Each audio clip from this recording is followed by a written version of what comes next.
happy solstice evening from the cities of light in Cornwall. Really, I was up at 4:44 this morning, but sadly you couldn't actually see the sunrise then in Hale in Cornwall. So on the longest day of the year in the UK, at now 8:37, I just thought I'll show you how beautiful it is here in Cornwall. As many of you know, I have a little beach chalet here called Sea Angel Vintage Beach Chalet, and it's up there somewhere. And look at this. Look at this evening. Look over to Godrevy Lighthouse. The tide's out about as far as it can go. That's over to St Ives. That's Carbis Bay over there. So that's St Ives over there. That's Carbis Bay. This is Lelant over here, and this is Hale Beach. I hope you're enjoying that. Thank you for joining me. I hope you had a beautiful solstice. I don't know where you are in the world. As many of you know, if you're watching now, you probably follow me. It's Andrea Foulkes. I do past life regression, inner child healing, ancestral timeline healing, between lives, and I sing soul light language codes, which I might sing for you just now. Look at it, it's just beautiful here on the beach. Where are you in the world? I don't know if I can see the comments just now. I've been doing a lot of Facebook lives, but not so many YouTube lives for a long time, so I'm really grateful that you're joining me at this time of year. There has been so much going on, and as you know, I live in Glastonbury, but I'm in Cornwall at the moment because, as I said, I'm at my beach chalet with my 98-year-old dad. So we've been on an epic road trip, because if you don't live in the UK, he lives in the north of England, and we had to come from the north of England, from Cheshire down to Glastonbury, down to here. We also had to kind of go back because he forgot some medication, and at his age I wouldn't want to risk taking him off it. I don't know enough about allopathic medicine to take people off allopathic medicine, but he is better. If any of you know, he was quite poorly last year, so he's better now. I'm giving you a little update on my life if you don't follow me on Facebook. I haven't made as many videos of late. As many of you know, I am sort of responsible for my dad, who is 98, and it's his 98th solstice. He's just relaxing just now. And as many of you know, I am solely responsible for my dad, and I do try and keep him living at home on his own. He's still driving. He's quite amazing for his age, and there's a sort of certain personality and determination that allows you to stay in that vibration. Not always easy for people around you. I don't know about you, if you're dealing with family. Everybody's at different points in their life and dealing with different things, and we have to observe and not absorb. Thank you. Yes, strong, independent women. It's been quite an interesting time just now, because a lot has come up around the divine feminine, especially if any of you follow the Chalice Well in Glastonbury, which holds a special place in my heart, the Chalice Well. And I just want to give you a heads up that I will be running a workshop at the Chalice Well on the 25th of August. I'm very much, if you know me, a very last minute person. I don't give people that much heads up notice for events, which isn't helpful if you live abroad, but you can fly into Bristol Airport to get to Glastonbury, and it is a beautiful time of year to come and run a workshop. And so save the date, 25th of August 2024. I will be running a one-day workshop. It will be lots of guided journey meditation inside yourself. It's always about healing, because my core story is about healing our subconscious mind. And as you know, I've been doing this for 23 years in past life regression and weaving between past lives and a child ancestral, dealing with entities. My other big thing as well. I am speaking at some conferences this year. I am going to be speaking at one in July in Glastonbury with Dr. Alex Lang. I think he's with Sacha Stone at the moment for the Solstice. I think, I may be wrong, but I think he is. I'm speaking at his, he's got an event in July. We've changed, the dates have changed. I think I might be right in saying it's the 26th of July. I'm also speaking at Kerry Cassidy's conference for the second time. I think that's the end of August, beginning of September. That's in London. I have some article coming out in a national newspaper about, which I always think it's good to speak in the mainstream, because we're still awakening. I always feel like my energy is to go back into Babylon and speak to the masses. You know, I worked on TV in the UK, as you know, doing past life regression. So my energy always seems to be to go back into the mainstream and speak to people there. So I think it's fitting that I should do an article for the Daily Mail newspaper. That's going to come out as and when it's the divine timing. So that's another thing to look out for.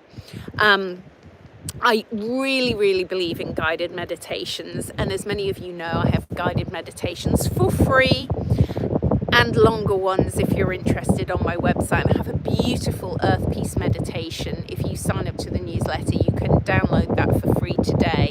It's a beautiful meditation I recorded in Sedona in Arizona, another place of my heart, which I've spent a lot of my life in, Sedona, Arizona.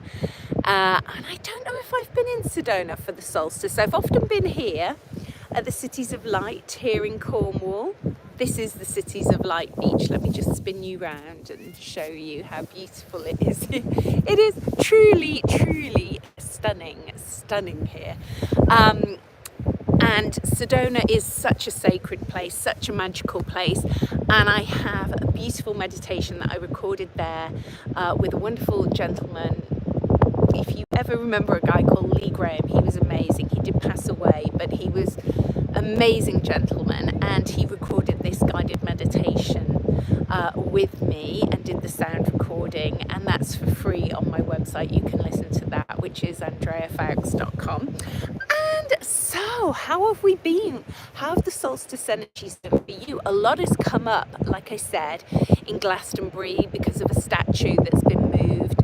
And I can see both sides of the story, and I can also see that sometimes committees, I see it here in Cornwall, committees and trustees and things, you know, you've got people who don't always agree, and you have to go with, you know, the vote of the bigger population. It's not always the right thing, you know, and also it's bringing in, I think, you know, in Glastonbury and the Chalice, well, many of us are companions. It's bringing up things, should we companions have a vote? Should it all be down to trustees who are self-appointed and just appoint another friend who they think should be a trustee, or somebody who they think is suitable with a skill set to help something like that? And everybody does it with the best will and intention, I'm sure, but you know, we all have our own personal spin on things. And you know, as I know as a therapist, and you know, I'm still doing that work on myself as and when things come up, but because I've been a therapist for 23 years, I'm very aware of what it feels like when you're triggered, when you feel it's personal. And I'm also aware when it's personal and you're projecting it out into the world. And I'm also aware of people who project their unhealed aspect out into the world. And I felt that with this statue that's had a lot of controversy about being removed and then replaced in this garden and put in a different location, and it's triggered a lot of women and a lot of gentlemen as well. But at this solstice, you know, all the objects and things outside of ourselves are only showing us what we've not healed in ourselves. So if we're triggered by things, we have to look at what is it in us that is not healed on both sides of the story. So the person who's enraged because the statue's been moved is the same of the person who's enraged because they wanted the statue removed. You know, in some ways, both are the same energy. The victim and the victimizer become the same energy. And sometimes people find that hard because you have to walk the middle road of forgiveness to all beings and understanding that their rejection is coming from the unhealed aspect of themselves. Remove this statue because it offends me, not because the sculptor was anybody who did anything inappropriate with children, but because somebody else whose style of sculpting he fashioned it after is a known paedophile, Eric Gill. And so it offended some people, but many people who've been experiencing abuse in their life were not offended. They found solace in the statue. So you've got people who want it removed. We don't know who these people are. We don't know how many there were. But the consensus seems to be more people would like it returned. It is returned to the garden, but it's not returned to its original position. And who do you appease? You know, who do you appease in these situations?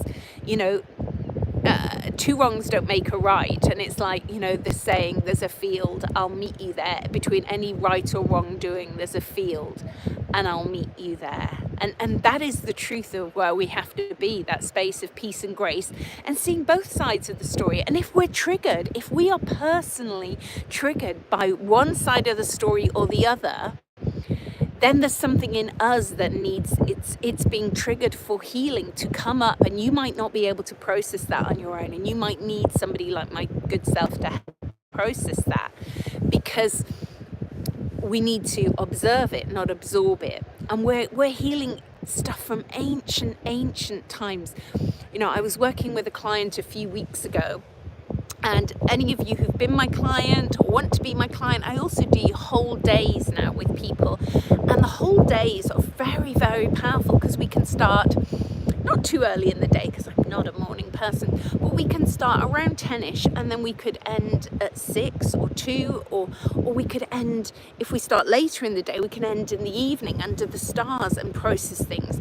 But because we spent the whole day, my client was able to go back, because she couldn't heal this wounding in her 8-year-old. And I was like, this is really extreme. Why is she not going back there? And there was a really heavy duty male life as a Viking she had to heal. Very dark shadow self, very a lifetime you'd want to hide from yourself because of the judgment of self of what you did.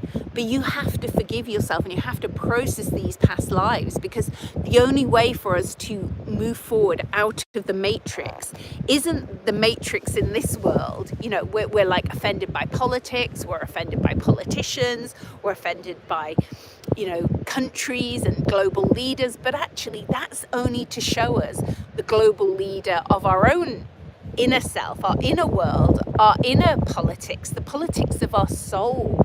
We have to heal the politics of our own soul, and that's really big, and that's really powerful, and that is the gift that keeps giving, healing the inner politician of you. And it's you who is the inner politician of you, the inner critic, the version of you that's judging you maybe by what people thought about you in past lives, and you decided that they were right and you were wrong, or maybe you decided you were right and they were wrong. The truth of it is, you have to come into the sacred neutral. And if there was a time in our lives to do that, the solstice is that time, you know, where there's more light, the equal balances of light and dark, you know, and there's the dark inside us that's going to shine the light. To face the dark allows you to shine the light on the bigger aspects of our own soul. So we can, and when we heal our emotional selves, our physical bodies have to heal. You know, the physical body is only ill to show you how out of alignment with our own soul self we are. And it's hard to see those shadow corner aspects of ourselves. You know, it's easier when someone like me can go into those emotional Akashic records with you and help you find the truth of your own soul. And that's what we do online. In person, it's regression, weaving into past lives, inner child, ancestral. It's a different process, completely different. Let me see any comments you've made. Happy solstice, everyone. Infinite 8 awareness. Happy solstice. I can't even read what that says. They say they meditate, so something entertainments. Someone's saying, am I childless and single? I don't have any children. I have lots of people in my life that I perceive as a mother energy towards. But I think a lot of us in this lifetime, a lot of people I know have ended up not having children in this lifetime. And that might be for a bigger reason. You know, we might have thought we were going to have children, but life has taken us on a different journey. And many of you know I have a mother that had dementia. She passed away 3 years ago now in August. And so she became like an elderly toddler. So I became a parent almost to my own parents. So the cycle of parenting became complete in me parenting my own parents. So I didn't need a child to do that. I kind of did that with my parents and then other people who've come into my life. And might be the same for you. It all comes about in different ways. So I send you much love. We've got a couple of hours still of sun to shine. So much love from the cities of light, and happy solstice to everybody. Just come into your heart, and I'm just going to sing a light language before I go, because we're always running out of battery. So much love. Bring in these light codes. I'm just going to show you around again. So just closing your eyes and letting these light language codes flow in.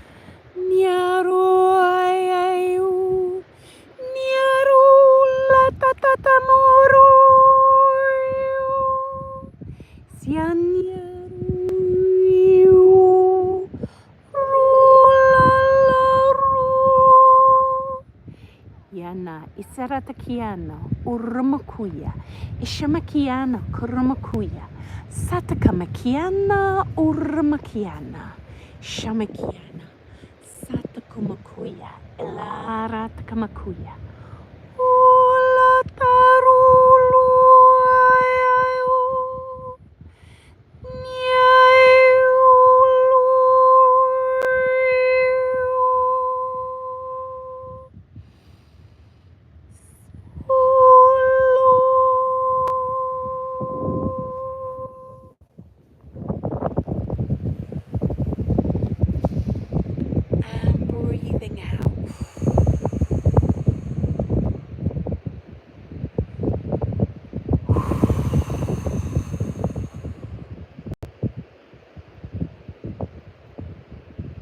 and as you would say Hawaiian, mahalo, ahui ho. Ahui ho means till we meet again.